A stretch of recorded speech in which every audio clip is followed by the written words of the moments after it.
The AmericasDemocrats.org podcast, a project of 21st Century Democrats, is made possible by contributions from our listeners. Want to do more? Go to AmericasDemocrats.org and click Donate. And thank you for allowing us to be your voice. This is AmericasDemocrats.org, the weekly podcast for stand-up Democrats. I'm your host, Jim Cuddy. Historian Tim Snyder says Trump is an aspiring tyrant. Sherryl Cashin, a constitutional lawyer and author on legal matters, reflects on 50 years of legalized racial intermarriage. And Bill Press talks with Connecticut Congresswoman Rosa DeLauro. Had enough of Fox News, the House Freedom Caucus, and Donald Trump? If you want the facts that you won't get from them or from the fake news sites of the alt-right, then stay tuned. Our sponsor, 21st Century Democrats, works hard to get everyday Democrats involved in returning our party to its roots and to success at the ballot box. Sit back and listen, then stand up and fight. And follow 21st Century Democrats on Facebook for all the latest progressive news. We're glad you can join us. Tim Snyder is a historian of tyranny, and he warns it is on our doorstep and offers advice on how to fight it. And we say hello to Timothy Snyder, professor of history at Yale University and a permanent fellow at the Institute for Human Sciences in Vienna. His latest book, which is a bestseller, On Tyranny, 20 Lessons from the 20th Century. Tim Snyder, thank you very much for joining us today on AmericasDemocrats.org. Very glad to talk to you. And nice to have you with us as well. Your book is short but very powerful, offering 20 lessons from recent world history on how to resist the authoritarian regime the American people elected last November. Is the Trump administration yet a tyranny? The point is that we're in a moment where we can still do something. So I write the book as someone who spends most of his mental life in darker places where democracies and republics fall. I mean, I write the book as someone who has seen, at least historically, the worst of how people can behave. And so my political imagination is maybe a little bit broader than that of the average American citizen, because after all, if it did happen, that means it can happen. And you know, Germans in the 30s or East Europeans in the 40s during communist transitions are really not so terribly different from us, and the ways that they're different are not always to our favor, honestly. So when I was thinking of the book, I was thinking, what can we do to bring the wisdom of people who've experienced more than we have to us at a critical moment? Why is it a critical moment? Well, our institutions have their problems. There's too much money in politics. There's the undemocratic parts of our system, the gerrymandering, the electoral college are precisely the parts of the system which gave us the peculiar outcome we got in 2016. And we elected a person with no experience in public office, and in particular, a person who seems to have no restraints about using some of the more disgusting tactics of the far right in the past, and perhaps above all, a person who doesn't have a sense of the rule of law. And given that Mr. Trump is not likely to change, what can change is the system. Mr. Trump is going to bounce up against the constraints of the system constantly so long as he is in office. And so the question is, can the system be maintained? It's not going to maintain itself, so what can we do to maintain it? That's what the book tries to provide, specific instructions as to how a constitutional system can be preserved when you have an aspiring tyrant in office. No, we're not a tyranny yet, but if we do nothing, if we just count on the freedom that we're used to, if we just imagine somebody else is going to take care of these problems, well, yes, then we could slip into it. To me, it seems that the lessons clearly stem from the fascism and communism of the 20th century, but don't they go back through ancient history, back to Aristotle and Plato, and what are some of them? Yeah, I mean, thanks for that, because that's the whole point of the book. If we're just in the present, if we just look around at the horizon of the present, if we just look at television news from day to day, it's very hard to get oriented. It's very hard to ground oneself and to think about where we are and what we can do. But if you think about the past, whether it's the 20th century or whether it's the more ancient past, the past that the founding fathers were writing about, then you can cast a line back. You can make a connection whether it's with Václav Havel writing about communist Czechoslovakia, or Viktor Klemperer writing about Nazi Germany, or, as you say, the ancients writing about the tendency of democracy and republics to fail.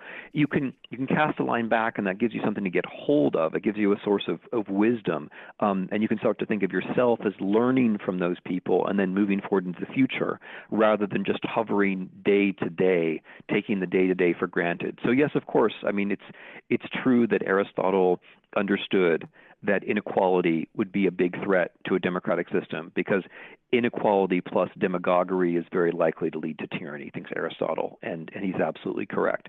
What we can get from the 20th century thinkers, who I write about in my book, is an experience which is a bit closer to our own. After all, things have changed, and the people writing about Germany in the 30s or Czechoslovakia in the 70s are closer to us, indeed much so close to us that it's almost uncomfortable. Some of the things that they write about their own experiences can seem uncanny as we read them in 2017. We're speaking with Timothy Snyder, professor of history at Yale University, and his latest book, On Tyranny, 20 Lessons from the 20th Century. You suggest that the modern history is one of democracy rising and falling. Given the Republican control of government, widespread voter suppression, gerrymandering, and the filibuster, are we staring at the end of democracy right now?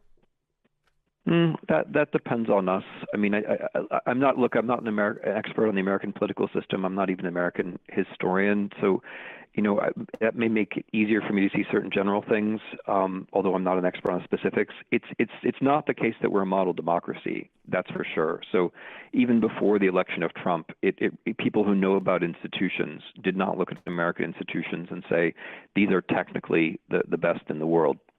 The asset we have is the long-standing and sometimes a little bit too subconscious attachment to the Constitution and therefore to the rule of law. But as far as being a democracy goes, the legal inflow of unlimited money into politics is seen around the world as an obvious problem. The private financing of campaigns is seen around the world as an obvious problem.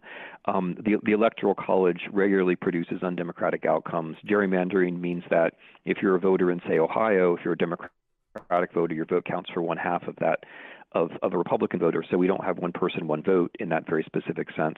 So democracy, is an American aspiration. It's something that I think American citizens ought to believe and ought to be striving for, but therefore have to be conscious that we haven't arrived there yet, and that and that we can slide either way.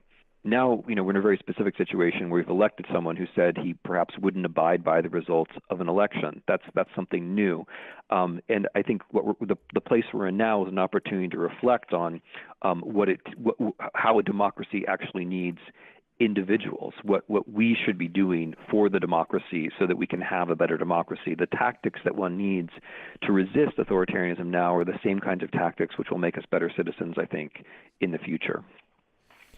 It seems that your book warns not against a specific set of political policies, but against accepting a process that eventually leaves us without freedom and no knowledge of what it was. Can you elaborate on it a little more?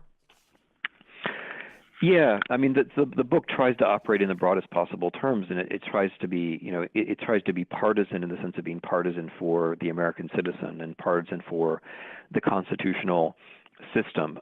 What I'm trying to explain in the book, this is one of the deep aims of the book, so I thank you for this question, is how fragile freedom actually is. I worry a bit about how much we talk about freedom, because sometimes when you talk about something a lot, it's a sign that thing is slipping away. Or sometimes when you repeat a word, it's because you've lost track of what that word actually means. To be free is to be uncomfortable. To be free is to do the thing that other people are not doing. And especially in moments like this, where the system itself is under threat, that can be hard, that can be difficult. if people don't feel uncomfortable, if they don't feel a certain amount of unease, that means that they're not free people anymore. And we're at a moment where it's going to take individual action. It's going to take millions of people setting good examples, people willing to lean forward, to stand out, to do the thing which makes them feel a little uneasy, to take risks. We're going to need that if we're going to bolster the system. So, I mean, an example of how people stop being free is an example would be how people react to moments like the present one. If you look around and you say, well, okay, it's normal. It's okay that we have a president who said he might not respect electoral results, or it's normal that we have a denunciation office in Homeland Security, or it's normal that the president's chief advisor refers us back to fascist literature. If you're willing to say these things are normal, then what you're doing is you're going along the path to accepting that anything that comes down the line is going to be normal. That's comfortable, but it's not freedom. Let me put it in a different way, which has to do with information, because it's very important in moments of authoritarian regime change how we think about what's true and what's false. Because what authoritarians inevitably do is they try to brush off factuality. They try to delegitimate reporters. They try to undermine or co-opt or control the press, and instead tell us stories. And the stories that they tell us are the things they want us to hear. And they want those stories to take hold. They want us to get used to them, to become addicted to them, really, and then to become so wrapped up in those stories that we just disregard the facts that we don't find comfortable. And if you're going to be an authoritarian person, that's how you behave. You want to hear the things you want to hear. You don't care whether something else is true. It becomes not true if you don't like it. If you're going to be a citizen, you have to make the effort precisely to figure out what's going on. You have to be skeptical of all the big stories. You have to investigate for yourself. You have to follow reporters who are actually doing work. That's what being a citizen is like. That's what being free is like. It's figuring things out for yourself and being skeptical when people tell you the things that you want to hear. That's hard. But that's what freedom is like. Freedom requires an effort. It's not something which can actually be given to you. I think that's a very strong point that you make right there too. When you hear something that you do like, you should still be skeptical. Make sure that what you're hearing is true and is it's more than just what you want to hear, but it's actually the right thing to hear. One of your book's starkest warnings is get a passport now. Why? Well, it's the book is meant to be bracing in a couple of senses. It's meant to be bracing in that if we review the history of the 20th century, we can see just how wrong things can go. But it's also meant to be bracing in the sense that you might brace yourself against the wall, that get some leverage, start to do something. So with the passports, I look at refugees, right? In the 20th century, sometimes it's very hard to leave the country. If you haven't bothered to equip yourself with a passport, you're not going to be able to. That's the dark part. But there are less dark parts. So, for example, let's say you're seriously thinking about becoming a political activist in the United States. You should get a passport first, because this means that you're going to feel freer. You're never going to be trapped. But it also means that if you want to go to Canada or France or Germany or Poland or Ukraine or some other place and learn from other people, you can do it. So I know a lot of people who are democratic political activists all over the world, and they all have passports. None of them lacks a passport, not just so they can escape, but because if you're serious about this, if you're serious about doing political work, one of the things that you have to do every so often is take a break, go to another country, talk to other people, learn from them, and then cycle your way back into your own political system. That's a normal part of how it all works. But yeah, we should all have passports. Just even more simply, let's say you're not a political activist, you're just a citizen. It would really help to go to Canada just for a week and listen to what folks are saying about the U.S. or go to France for a week and just listen to what folks are saying about the U.S. Not because you have to agree, but because every so often it's important to get yourself out of the normal informational environment, what's normal for you, and just put yourself somewhere else and listen for a bit. Without a passport, that's hard. Mm-hmm. What else can the average person with no particular influence in society do to survive? Well, happily, it's not about survival yet. I'm going to take that word seriously because there are thresholds in all of this, and we are still at the moment where the risks that people take are relatively small, or at least the risks that citizens take are relatively small. Non-citizens in this country are unfortunately now at much greater risk than they have been and should be. There are thresholds. So, when protest becomes illegal, that's a threshold a lot of people won't cross. When it becomes potentially lethal, that's a threshold that a lot of people won't cross, but we're not there yet. And from my point of view, the whole point is to act now so that we don't cross those thresholds, to learn the right forms of political action to keep us in a rule of law society.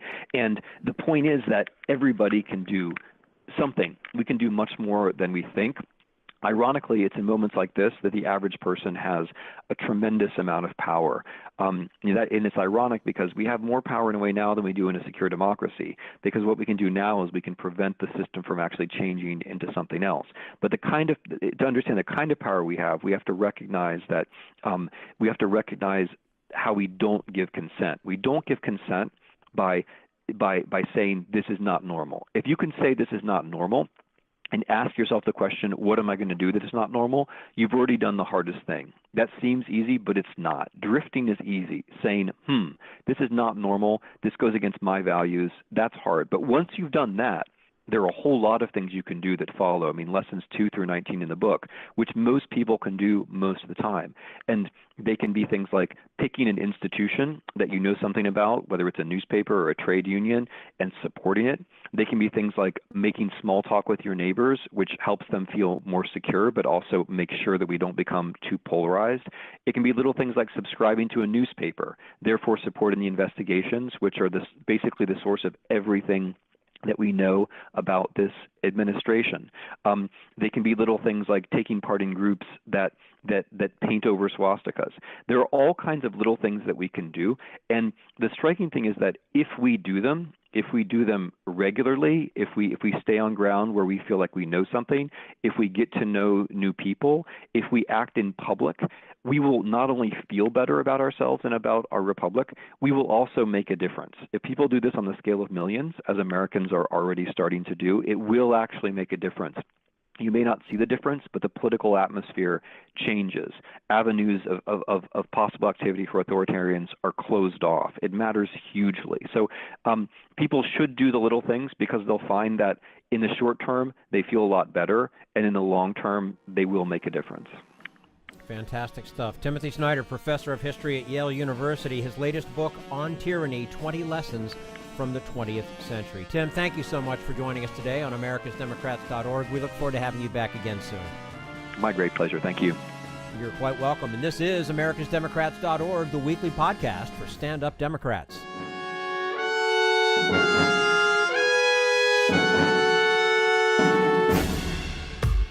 We want you to sit back and listen to this americasdemocrats.org podcast, a project of 21st Century Democrats. But we need you to stand up and fight. Do you want to get involved and help get our party back to its roots and to success at the ballot box? You can make your contribution to help us keep this show going and to elect Democrats who will stand up for democratic principles. Go to americasdemocrats.org and click on Donate at the top of the page. Social Security measure. I believe that we must pass legislation to provide medical care.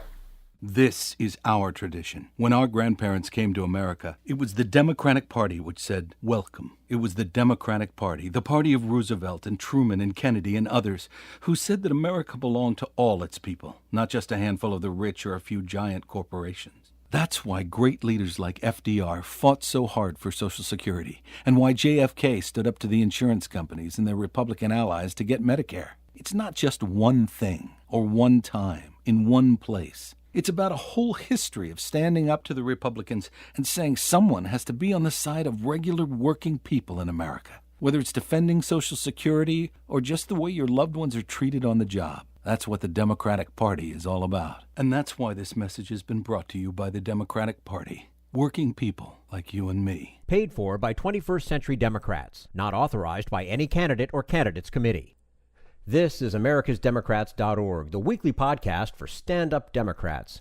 Sherryl Cashin is a constitutional lawyer and author on legal matters. She reflects for us on the 50th anniversary of the landmark Supreme Court decision permitting racial intermarriage. We'll talk to her about that in just a moment. Right now, we turn to Jim Hightower, America's #1 populist, for his common sense commentary.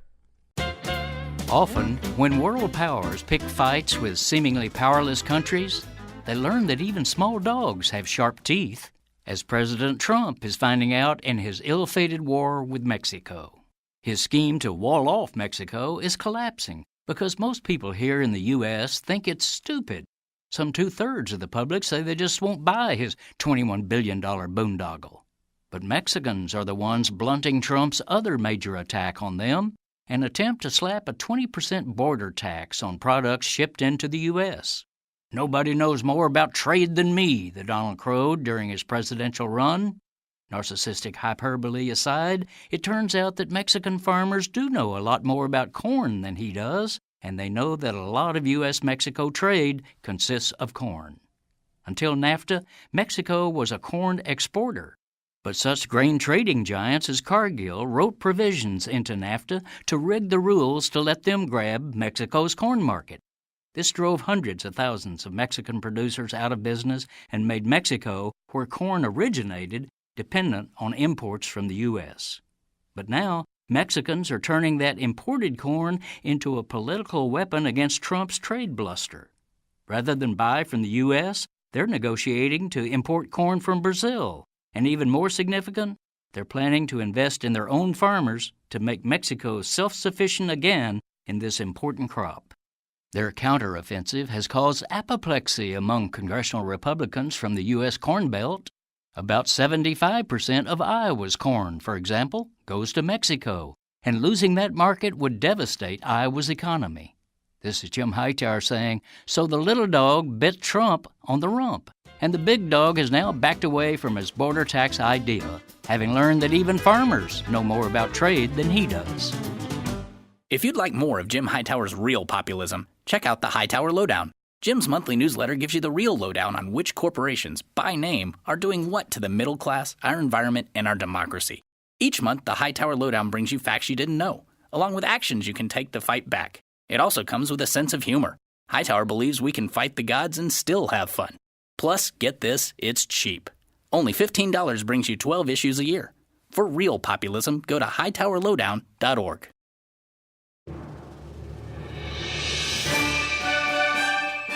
This is americasdemocrats.org, the weekly podcast for stand-up Democrats. 50 years after the landmark Supreme Court ruling, Loving versus Virginia, author Sherryl Cashin notes that 1 out of 5 couples in the United States today is interracial. And we say hello to Sherryl Cashin, author and constitutional law professor at Georgetown University. She writes about civil rights and race relations in America. Her new book is Loving: Interracial Intimacy in America and the Threat to White Supremacy. Sherryl Cashin, thank you so much for joining us today on americasdemocrats.org. Thank you for having me. And it's our pleasure to have you with us. Your book came out on the 50th anniversary of the Supreme Court's Loving versus Virginia decision that struck down state bans on interracial marriage. How did that decision affect race relations overall in America? Well, this was the first Supreme Court opinion in U.S. history that explicitly named white supremacy as the animating force behind the law it was striking down, the ideology that the Civil War and the 14th Amendment was supposed to get rid of.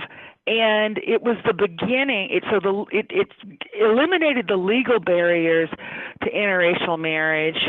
And since its decision, the social barriers to interracial love have been coming down. And since our founding, we've been in this dance between an ideology of white supremacy, which was necessary for slavery and other forms of oppression, and Thomas Jefferson's beautiful words in the Declaration of Independence. And in the opinion, the court is steering the country toward our best egalitarian values. And I argue in my book that I believe we're in a state of transition. We're in a geometric progression towards something new. Perhaps, to use a sports analogy, we're in the first quarter of that transition. But I think, under our noses, there's a lot of interracial intimacy going on, and through those relationships, including just authentic friendships, a lot of people are acquiring empathy and understanding about people's different racial experiences, which can only be for the good, but we have a long way to go. Mm-hmm. Now, there's a key phrase in your book, interracial intimacy. What does that cover, and what is the prevalence today of marriage or other relationships between races? I cover 5 forms of intimacy: marriage and cohabitation, dating, adoption, friendship, and the virtual ties that people can form through media with fictional characters, or say a black president that they develop an affection and an understanding for. And 1 in 5 couples, married or cohabiting couples, is interracial today. 1/4 of all adopted children in this country live with a parent of a different race.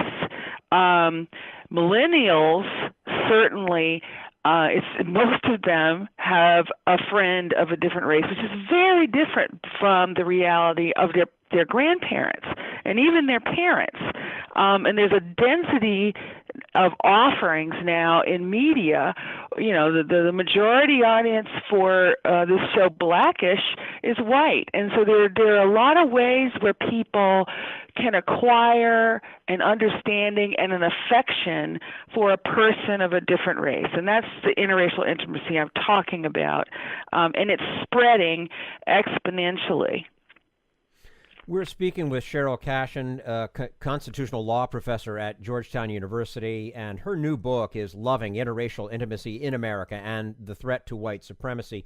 Sherryl, the Supreme Court in 1967 was nothing like the Supreme Court 50 years later. Are you pessimistic about this conservative court's outlook on race? Yes.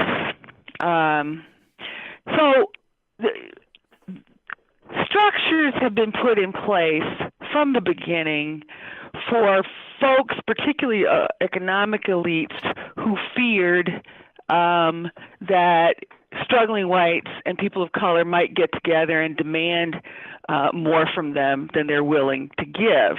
And among those structures are the Electoral College, racial and partisan gerrymandering, and the Supreme Court, I'm sad to say, reflects that rigged politics, and so it doesn't reflect majority consensus. And so, yes, I'm very pessimistic with the current direction of the court, and we're going to have to live with that. And I hope that people get even more engaged in politics, particularly agitate for redistricting, a common sense districting, so that we're not sending people to Washington who represents the extremes rather than where most people are. Mm-hmm. And obviously we've seen a lot of that in recent years. But as you look ahead, so we'll turn it around a little bit, what are you optimistic about? I mean, you refer to the culturally dexterous. Who are they? Okay, cultural dexterity is the enhanced capacity for being among and understanding a different group. If you can walk into a room and be outnumbered by a different group and experience that with comfort, you've got cultural dexterity. And it's the opposite of color blindness. It's seeing difference and accepting it. And who are the folks who have it? They tend to be people who have an intimate experience with someone of a different race or ethnicity in their lives. The form of interracial intimacy that I think is most impactful is friendship. there's research that shows that a white person who has a black person as a friend, and I'm talking about an authentic friendship, it predicts greater empathy with them regarding what black people experience, which in turn feeds into greater anger regarding how black people are treated, which in turn predicts greater support for and participation in collective action for racial justice. And so the culturally dexterous class is the kind of person who accepts the loss of centrality of whiteness in this country and says, okay, I accept that. I'm not afraid of it. I want to be one voice among many for a coalition for the common good. You know, and I tell this story about what happened in California. They reached a tipping point. California was where the country is today. In the late 80s, California was in the throes of the kind of mean-spirited, anti-immigrant, divide and conquer politics, utterly gridlocked, almost ungovernable. And today, progressives look to California as an example of where they wish the country was. Well, how did California change in 20 years? And I tell that story in the final chapter of the book.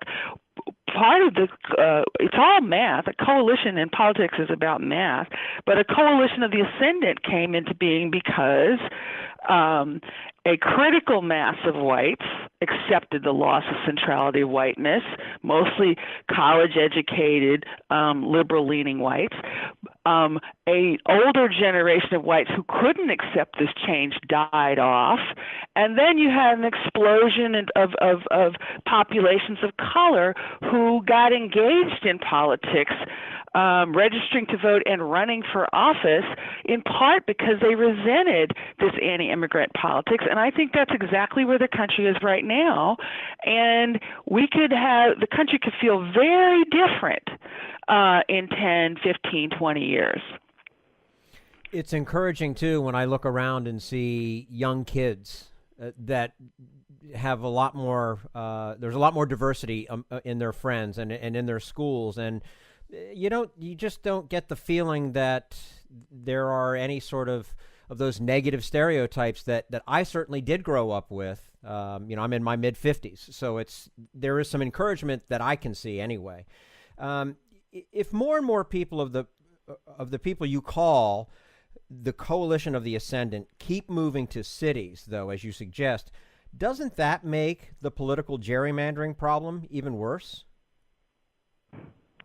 Well, I will acknowledge that that's the one caveat. I try to present a hopeful picture, and I say, you have to imagine a better future first before you can begin to help create it.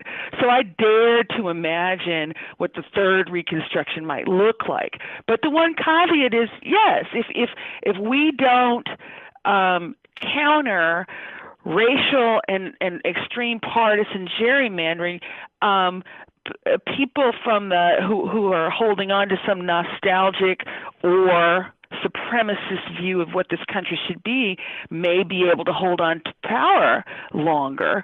But in California, the coalition of the ascendant pursued two important political reforms.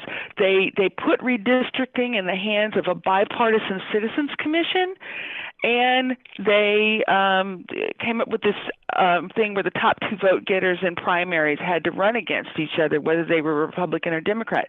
And that pushed the politics toward moderation and unshackled democracy in that state. And one thing that really encourages me is the Supreme Court just decided a case from North Carolina in which they rejected racial gerrymandering, sent it back, and they have accepted a case for next term in which they are going to review political gerrymandering. And it could be that the court enables people to challenge gerrymandering in every state with these decisions. That is a huge decision, especially coming from a southern state like a North Carolina. And that kind of sets up my next question. And out of curiosity, is there any substantial degree of interracial intimacy in red states where people are much more culturally conservative? Well, yes. And one of the biggest sources of it in red states is this adoption movement that a lot of Christian churches have been promoting. If anybody in a red state has been paying attention, you will see there are quite a few Christian families that have adopted children of a different race. And I featured this in the book. You know, this preacher of a pastor of a mega church who says one of the biggest problems he has is white mothers coming to him crying, asking for help and advice for how to deal with racism against their black sons. And so, you know, this forces them into seeing and being allies against racial injustice. And you may have noticed that the Baptist Convention, the Southern Baptist Convention, recently passed a resolution disavowing white supremacy and the alt-right.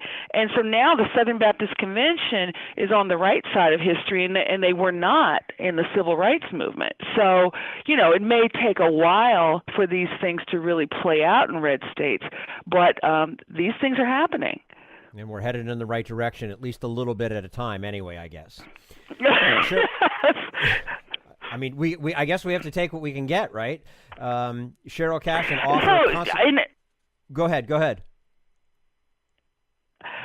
I wanted to say, you can't give up on activism, right? You can't just sit and wait for the future to come. You have to get out there, find your allies, and shape the future you want.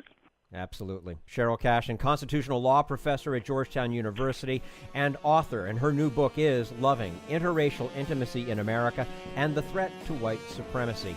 Sherryl, thank you so much for joining us today on americasdemocrats.org. We look forward to having you back again soon. Thank you so much. You're quite welcome. And this is americasdemocrats.org, the weekly podcast for stand-up Democrats.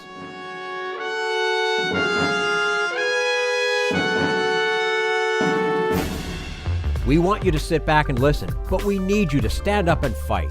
Help get our party back to its roots and to success at the ballot box. Make your contribution to keep the americasdemocrats.org podcast, a project of 21st Century Democrats, on the air, and help elect stand-up Democrats. Go to americasdemocrats.org and click on Donate at the top of the page.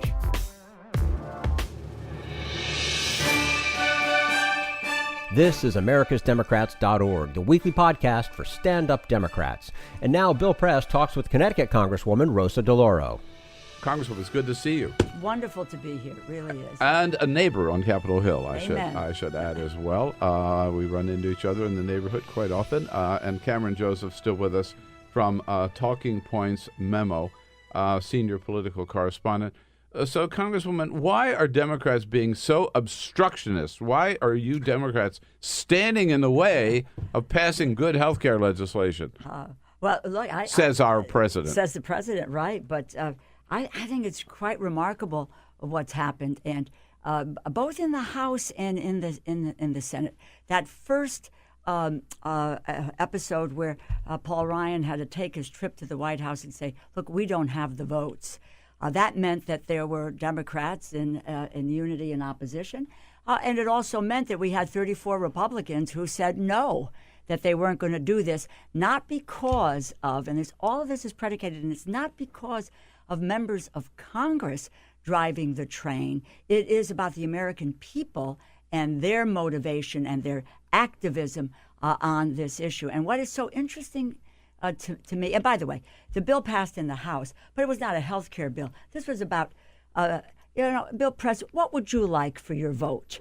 Cameron, what would you like for your vote? So it was cobbled together in order to say, well, we defeated the Affordable Care Act. But what is so interesting to me, which gets to the book that I wrote, is that, and I look at the Senate now, and for the first time in a very, very long time, we are seeing that senators and Republican senators have come to accept the concept that the government has a role to play in delivering health care. That's new.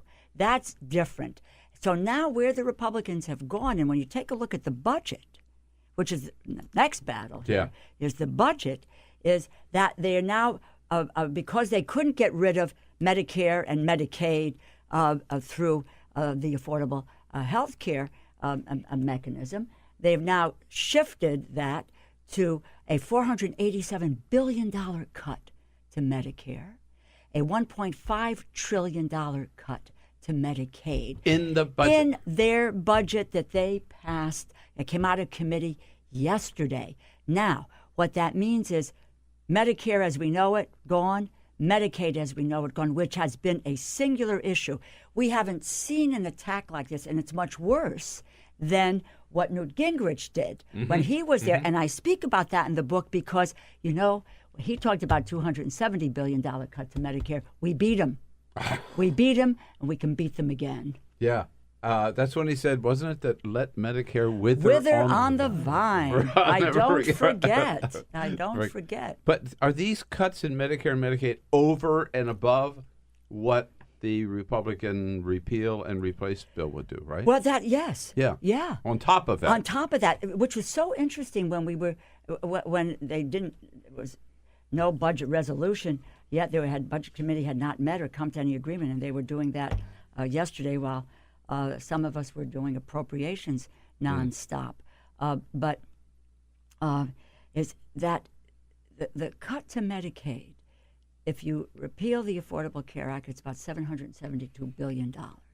Then you take a look at where they were going in the budget, which was another $610 billion. So over 1.3, 1.5, and now we know $1.5 trillion cut to Medicaid. Astounding. What? Yeah. Now, but you know, with all due respect, you didn't answer my question about what why Democrats are obstructionists, because obviously I don't think you have been. But let me put it another way. Yeah. Are Democrats ready to sit down and work with Republicans? Let me just tell you, Democrats are ready. Look, we knew when we passed the Affordable Care Act, some of us wanted a public option. Some of us wanted to deal with reinsurance to help to bring premiums down. We were looking prescription drugs, et cetera. Those were the issues. We couldn't get that done in this bill. We passed it. We knew that there had to be fixes. You know, several months ago, the leader and the Energy and Commerce Committee, Ways and Means, Education and Workforce, they solicited ideas from Democrats of what we would do to fix. This is months ago. I submitted my memo, which I pulled out again, which was in March, and many, many others of my colleagues. We have thought about this. I can tell you what my memo says. Prescription drugs. It talks about taking Medicare, letting people at age 55 be able to buy in. It talks about a public option. It talks about tax credits to help people deal with the cost of deductibles. It talks about auto enrollment. It talks about a whole variety of things which we need to discuss.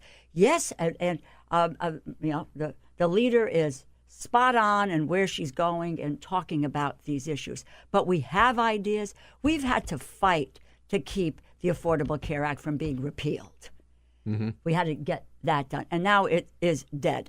Whatever Mr. McConnell says next week about a repeal vote, just take a look at what CBO said, 32 million people without health care. Premiums in the next decade go up 100%. In any case, now we have the ideas. They're on the table, and we're prepared to have a debate and a discussion about that. If our colleagues on the other side of the aisle want to join that debate, and if they don't, we're going to make the proposals of where we ought to go to fix the Affordable Care Act. Jump in, Cam. So I'm curious about, because clearly you guys in the last election had a huge problem with especially white working class voters, but working class voters everywhere of every race. Right. And the last time you guys won the House back, you won largely older, poorer voters voted for you guys, and they hadn't been for a while in 2006. And you saw that's where a lot of these blue dog Democrats won. Clearly, there's been a tension within the party in the last 2, 4, 6 years between this populist and more business Democrats. The message you're articulating seems like it one tailored towards 45, 50, 55-year-old voter who may have been an ancestrally Democrat and has moved away from the party. How do you get those people back, and how much of a priority is that versus going through a district like what we just saw in Georgia 6, where more upscale, more educated, and culturally more averse to Trump? Let me see if this is my perspective. Okay, I've thought a lot about this. And I've been very vocal about this within my own caucus and publicly, etc. I think the issues that you speak about are nationwide. This is not about the Rust Belt, the heartland, or just rural America. When I take a look at my own state of Connecticut, when I take a look at what's happened to working people, and I think in order for Democrats to win, what we need to do is to reconnect with working people in this country again. We have had in the past. That's the Democratic Party. That's who the Democratic Party is, right? It is about the middle class. It's about the vulnerable that I talk about, but it is about wages. It is about increased income. The biggest economic problem today, people are in jobs that don't pay them enough money to live on. We have to address that. We've done it in piecemeal ways, and we have to win back the trust of working America to say that Democrats understand what my life is like. They understand the struggle that I have. I can't get my kids to school. I can't pay for a bright, smart kid to be able to have a different future because I can't pay for it. I can't pay for health care. I can't retire. I can't take a vacation. Understand my life. It's like Arlie Hochschilder wrote in Strangers in Their Own Land. Is people are out there, they don't think we respect their views, that we don't care about their lives. We've got to make that connection. That doesn't happen overnight.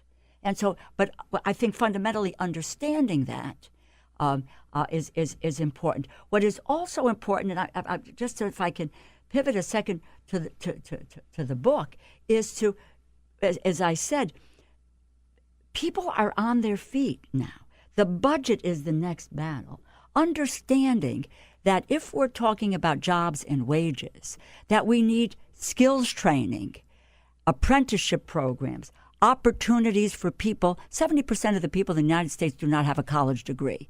How do we provide them with the opportunity for a job and that kind of training? Get back to where we were with the kinds of social safety net programs that made a difference in people's lives, where you had Democrats and Republicans who came together around those issues. So many of the programs that I speak about in the book, if you can deal with hunger and the nutrition programs, McGovern-Dole. You can deal with income supports and child tax credits, which are critical to working families today.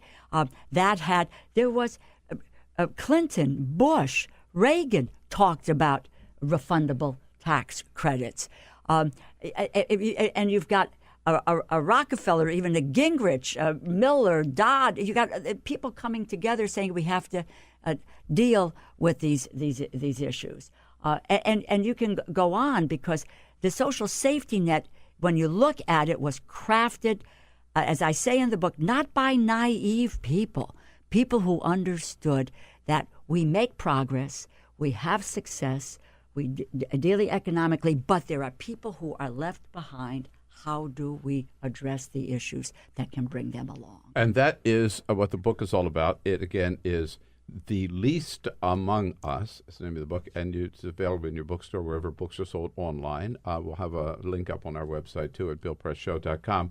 The Least Among Us, a little theological thread there, I sense, Congresswoman, for those of us who know the New Testament and the Sermon on the Mount. Right. And the subtitle, Waging the Battle for the Vulnerable. I mean, that sums up the healthcare battle, doesn't it? It's the healthcare battle, and it is the budget. Let's pivot from health care. Yeah. And as I said before, I think we have a new understanding generated by the American public. They're on their feet.